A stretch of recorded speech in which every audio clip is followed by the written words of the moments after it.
Bollywood silver screen presenting time freak. कहानी की शुरुआत होती है स्टिलमैन से, जो कि फिजिक्स का स्टूडेंट है। वो पढ़ाई में ऑलमोस्ट जीनियस है, उसे फिजिक्स में बहुत ज़्यादा इंटरेस्ट है और उतना ही होशियार वो फिजिक्स में होता भी है। उसकी एक गर्लफ्रेंड भी है जिसका नाम डेबी है। डेबी को पढ़ाई में बहुत ज़्यादा इंटरेस्ट नहीं होता। दरअसल ये दोनों एक दूसरे से अलग हैं, लेकिन स्टिलमैन डेबी से बहुत प्यार करता है, पर बार बार इनका ब्रेकअप होता रहता है और 1 साल बाद डेबी उसे रेस्टोरेंट में बुलाकर फाइनली उससे ब्रेकअप कर लेती है और उसे इसका कोई भी कारण नहीं बताती, जिससे स्टिलमैन को बहुत दुख होता है। पर इसी दौरान वो ये फिगर आउट कर लेता है कि टाइम मशीन कैसे बनाई जा सकती है। वैसे भी वो फिजिक्स का स्टूडेंट है और ये उसके सब्जेक्ट का पार्ट है। वो पढ़ाई में बहुत ज़्यादा होशियार है, इसीलिए जल्दी वो एक टाइम मशीन बना लेता है और तय करता है कि वो पास्ट में उस पल में जाएगा जहाँ पर उसका और डेबी का ब्रेकअप हुआ था, और वो उस पल में जाने के बाद सब कुछ ठीक कर देगा ताकि प्रेजेंट में दोनों के दोनों एक दूसरे के साथ खुश रहें।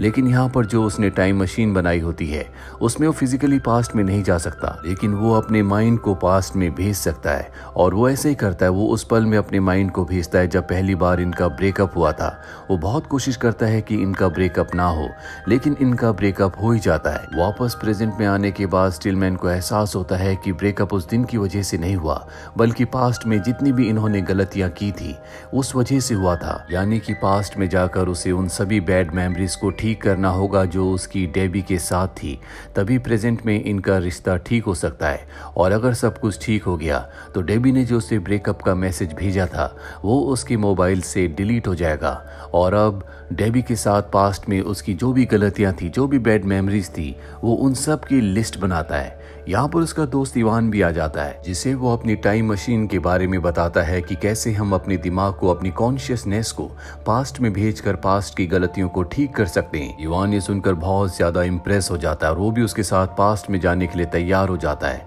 और अब ये सबसे पहले उस पल में जाते हैं जहाँ पर पहली बार स्टिलमैन और डेबी के बीच में एक मिसअंडरस्टैंडिंग क्रिएट हुई थी। दरअसल ये एक मूवी डेट थी और इस मूवी डेट में स्टिलमैन और डेबी के कुछ कॉमन फ्रेंड्स भी थे और यहाँ पर स्टिलमैन ने सबको अपनी सबसे फेवरेट मूवी, जो कि एक साइंस फिक्शन है, वो दिखाई थी। ये मूवी स्टिलमैन को बहुत ज्यादा पसंद थी, पर इनके एक दोस्त को ये मूवी पसंद नहीं आती और वो इस मूवी का मजाक उड़ाता है, जिससे स्टिलमैन को गुस्सा आता है। स्टिलमैन अपने गुस्से को कंट्रोल नहीं कर पाता और उसे डांटना शुरू कर देता है, जो कि डेबी को बिल्कुल अच्छा नहीं लगा था। और अभी दोनों के दोनों एक बार फिर से इस पल में आ चुके हैं और सब कुछ वैसा ही होता है, लेकिन स्टिलमैन इस बार भी अपने गुस्से को कंट्रोल नहीं कर पाता और वो उस पर चिल्लाना शुरू कर देता है। पर जब वो कई बार इस पल में बार बार आता है तो वो अपने गुस्से को कंट्रोल कर लेता है और वो अपने उस दोस्त के साथ इस मूवी का मजाक उड़ाता है, जिससे डेबी को अच्छा लगता है और वो बड़े प्यार से मुस्कुराते हुए स्टिलमैन को देखती है। यानी कि स्टिलमैन ने डेबी के दिमाग से इस बैड मेमोरी को हटा दिया है। ये वापस प्रेजेंट में आते हैं और अब ये और भी बैड मेमोरीज को हटाना चाहते हैं, इसीलिए पास्ट में ये उस पल में जाते हैं जहाँ पर डेबी को एक सिंगिंग की जॉब मिली थी, लेकिन स्टिलमैन ने उसे जॉब करने से मना कर दिया था क्योंकि वो पढ़ाई में ज्यादा फोकस्ड है और वो चाहता है कि उसकी गर्लफ्रेंड डेबी भी ऐसा ही करे। पर डेबी को पढ़ाई में उतना इंटरेस्ट नहीं होता, उसे अदर एक्टिविटीज में ज्यादा इंटरेस्ट होता है। और अब पास्ट के उस पल में जाने के बाद इस बार वो ऐसी गलती नहीं करता। जब उसे पता चलता है कि उसे सिंगिंग की जॉब मिली है तो वो उसे बहुत अप्रिशिएट करता है और कहता है कि तुम्हें उस जॉब को करना चाहिए, जिससे डेबी को बहुत अच्छा लगता है और डेबी के दिल में जो प्यार होता है वो और ज्यादा बढ़ जाता है। अब एक दिन डेबी को, इवान को, स्टिलमैन को एक पार्टी में जाना होता है। ये उस लोकेशन पर पहुंच जाते हैं जहां पर पार्टी है। इवान एलिवेटर से ऊपर चला जाता है, पर डेबी और स्टिलमैन तय करते हैं कि वो स्टेयर से ऊपर यानी कि रूफ पर जाएंगे। और जब भी वहां पर पहुंचते हैं तो देखते हैं कि वहां पर कोई पार्टी नहीं होती, कोई भी वहां पर नहीं होता।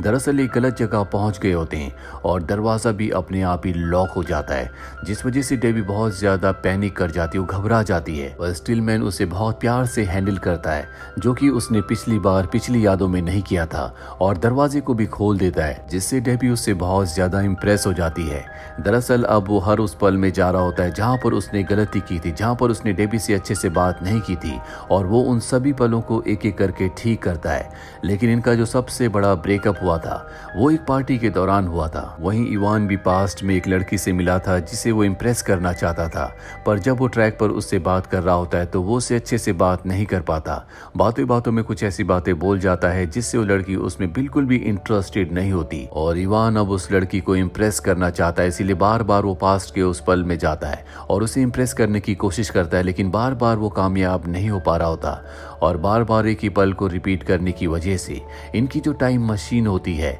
वो फ्रीज हो जाती है, जिससे दोनों के दोनों यानी कि इनका जो दिमाग है इसी पल में अटक जाता है, यानी कि अब ये प्रेजेंट में वापस नहीं जा सकते क्योंकि इन्होंने अपनी डिवाइस में जिससे पास्ट और प्रेजेंट में जाते हैं इसी पल का इसी दिन का डेट और टाइम डाला होता है। पर स्टिलमैन जो कि एक जीनियस है वो किसी तरह से इस डिवाइस को ठीक कर देता है, पर अब इससे पास्ट में नहीं बल्कि फ्यूचर में जा सकते हैं, यानी कि इस पल से ये आगे जा सकते हैं। ये किसी पल को दो बार नहीं जी सकते, इसीलिए सब कुछ ठीक करने के लिए स्टिलमैन के पास सिर्फ एक ही मौका होगा। स्टिलमैन इसके बाद अपने डिवाइस में उस डेट को और उस टाइम को डालता है जिस दिन इनकी सबसे बड़ी लड़ाई हुई थी, जब डेबी के साथ वो एक कल्ट पार्टी में गया था जो कि उसके कॉलेज स्टूडेंट्स के साथ थी और यहाँ पर डेबी भी उस पार्टी में हिस्सा लेना चाहती थी, लेकिन स्टिलमैन उसे मना कर देता है जिससे वो बहुत ज़्यादा अपसेट हो गई थी। पर इस बार वो ऐसा नहीं करता, वो कहता है कि अगर तुम्हें डांस करना है तो तुम्हें ज़रूर करना चाहिए और वो भी उसके साथ उन पलों को जीता है जिससे डेबी बहुत ज़्यादा खुश हो जाती है और उसका और डेबी का जो ये अनहैप्पी मोमेंट था वो एक हैप्पी मोमेंट में चेंज हो जाता है। साथ ही इवान को दिखाया जाता है जिसने उस लड़की को इम्प्रेस कर दिया था जिसे वो पसंद करता था। अब ये दोनों भी एक दूसरे के साथ हैं। अगली सुबह जब स्टिलमैन उठता है अपने मोबाइल को चेक करता है जिसमें वो मैसेज नहीं होता जो डेबी ने उसे किया था, जो कि ब्रेकअप का मैसेज था। वो समझ जाता है कि इनका ब्रेकअप नहीं हुआ, इसीलिए वो अपनी टाइम मशीन में प्रेजेंट का जहाँ से वो इस पल में आए थे वहाँ का टाइम और डेट डालकर वापस प्रेजेंट में आ जाता है और इसके बाद वो डेबी को कॉल करता है जहाँ डेबी उससे बहुत अच्छे से बात करती है। ये दोनों अब भी रिलेशनशिप में है और डेबी उससे बहुत खुश है क्योंकि डेबी के दिमाग में जितनी भी बैड मेमोरीज थी अब वो सब की सब गुड मेमोरीज में कन्वर्ट हो चुकी हैं। डेबी उसे अपने घर पर बुलाती है जहाँ ये दोनों एक दूसरे के बहुत क्लोज आ जाते हैं और अब क्योंकि स्टिलमैन का बर्थडे होता है इसीलिए डेबी रात को डिनर पर जाने का प्लान करती है, पर डेबी वहाँ पर 1 घंटा लेट पहुँचती है, इसीलिए जो इनकी टेबल थी वो किसी और को दे दी गई होती है और इससे स्टिलमैन को बहुत गुस्सा आता है, पूरी तरह से अपसेट हो जाता है। जिसके बाद ये एक वॉफल प्लेस पर जाते हैं जहाँ पर स्टिलमैन को फील होता है कि उसे गुस्सा नहीं करना चाहिए था और इस बात को डेबी से कन्फ्रंट करता है जो सुनकर डेबी को अच्छा लगता है और अब स्टिलमैन एक बार फिर से टाइम मशीन बनाने का तय करता है। दरअसल पास्ट में इनका ब्रेकअप हुआ ही नहीं, जिसके बाद उसने टाइम मशीन बनाई थी, तो प्रेजेंट में भी इनके पास टाइम मशीन नहीं होती, लेकिन वो कैसे बन सकती है उसे अच्छी तरह से पता है, इसीलिए वो तय करता है कि एक बार फिर से वो टाइम मशीन बनाएगा। अब इनके रिलेशनशिप को 2 साल हो चुके हैं, इन दोनों ने शादी कर ली है, इनकी जिंदगी में सब कुछ ठीक चल रहा होता है, इनकी कभी आपस में लड़ाई झगड़े नहीं होते, लेकिन डेबी की जिंदगी पूरी तरह से बदल चुकी है। पहले जिस तरह से वो जिंदगी को जिया करती थी, एंजॉय किया करती थी, अब वो उस तरह से जिंदगी को नहीं देखती। साथ ही म्यूजिक में भी अब उसे कोई इंटरेस्ट नहीं रहा और ये सब स्टिलमैन के बार बार टाइम ट्रेवल करने की वजह से हुआ है, जिसका असर डेबी के दिमाग पर बहुत गहरा पड़ा है क्योंकि उसने टाइम ट्रेवल मशीन को दोबारा बना लिया था, इसीलिए कभी भी इनके बीच में कोई भी मिसअंडरस्टैंडिंग होती, कोई भी झगड़ा होता, स्टिलमैन दोबारा पास्ट में जाकर सब कुछ ठीक कर देता। डेबी को इस बात से भी बहुत प्रॉब्लम होती है कि इनकी जिंदगी में सब कुछ परफेक्ट है, कभी लड़ाई झगड़ा नहीं करते, कभी इनके बीच में आर्गूमेंट्स नहीं होते, हर बात पर ये दोनों के दोनों सहमत है। दरअसल उसे नहीं पता कि स्टिलमैन पास्ट में जाकर सब कुछ बदल देता है, पर डेबी की लाइफ पूरी तरह से बोरिंग हो चुकी है, इसीलिए वो स्टिलमैन से कहती है कि हमें फैमिली प्लानिंग करनी चाहिए, हमारे घर में जब बच्चा आएगा तो हमारी जिंदगी में खुशियां आएंगी, हम अपनी जिंदगी को एक नई शुरुआत दे पाएंगे। पर यहाँ पर स्टिलमैन को एहसास होता है कि उसने बार बार टाइम ट्रेवल करके गलती की क्योंकि उसने डेबी को पूरी तरह से बदल दिया है और अब वो इस गलती को सुधारना चाहता है, वो हमेशा के लिए टाइम मशीन को पूरी तरह से खत्म करना चाहता है। पर तभी वहाँ पर उसका दोस्त इवान आ जाता है, वो बताता है कि वो बार बार इस टाइम मशीन को यूज करता है, उसे इसे डिस्ट्रॉय नहीं करना चाहिए, पर वो उसकी बात नहीं मानना चाहते। इन दोनों के बीच में आर्गुमेंट होना शुरू हो जाते हैं और इनकी बातों को डेबी सुन लेती है, जिससे उसे टाइम मशीन के बारे में सब कुछ पता चल जाता है। डेबी ये सब कुछ जानने के बाद बहुत ज्यादा अपसेट हो जाती है, पर अब स्टिलमैन तय करता है कि वो पास्ट में जाकर सब कुछ खत्म कर देगा, वो डेबी की जिंदगी का हिस्सा बनेगा ही नहीं, जिससे डेबी कभी नहीं बदलेगी, वो हमेशा पहली जैसी रहेगी जो जिंदगी को एंजॉय करती है और वो उस दिन में आ जाता है जहाँ पर पहली बार वो डेबी से मिला था। इवान भी उसके साथ आ जाता है और उसे ऐसा करने से मना करता है क्योंकि इवान की ज़िंदगी में सब कुछ अच्छा चल रहा है। पर अब यहाँ पर स्टिलमैन उसे बताता है कि हम वापस प्रेजेंट में नहीं जा सकते क्योंकि मैं उस डिवाइस को नहीं लाया जिस पर टाइम सेट करके हम वापस प्रेजेंट में जा सकते हैं। यानी कि ये दोनों यहाँ पर फंस चुके हैं। इसके बाद स्टिलमैन उस जगह जाता है जहाँ पर डेबी उसकी बुक लौटाने के लिए आई थी और यहाँ से इनका रिलेशनशिप शुरू हुआ था। डेबी जब उसकी बुक लौटाती है तो स्टिलमैन उससे बात नहीं करता और वहाँ से जाने लगता है और ऐसा वो इसलिए करता है ताकि वो डेबी के साथ रिलेशनशिप में ना आए। वहीं प्रेजेंट टाइम में हमें डेबी को दिखाया जाता है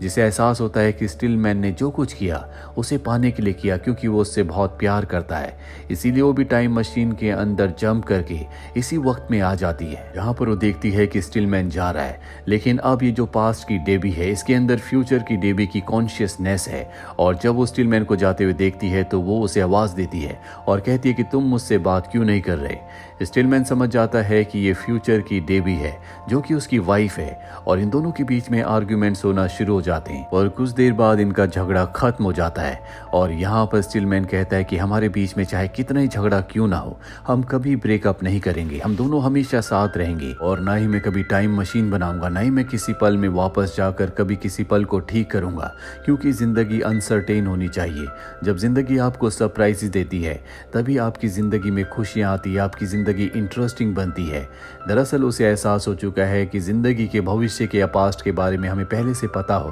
तो ऐसी जिंदगी बोरिंग होती है जो इनके साथ हुआ था। साथ ही यहाँ पर डेबी भी अब पहले से बहुत ज़्यादा मैच्योर है और वो स्टिलमैन से कन्फेस करती है कि वो भी उससे बहुत प्यार करती है और अब इन्हें यहाँ से अपनी आगे की जिंदगी को जीना होगा जिस तरह से इनका नेचर है। लेकिन इस कहानी में एक विरोधाभास है। अगर प्रेजेंट से इनका माइंड अपनी पास्ट बॉडी में आया तो इनकी प्रेजेंट बॉडी का क्या होगा? अगर आपके पास इसका आंसर है तो कमेंट बॉक्स में ज़रूर लिखें। उम्मीद करते हैं कि ये कहानी, ये फिल्म आपको पसंद आई होगी।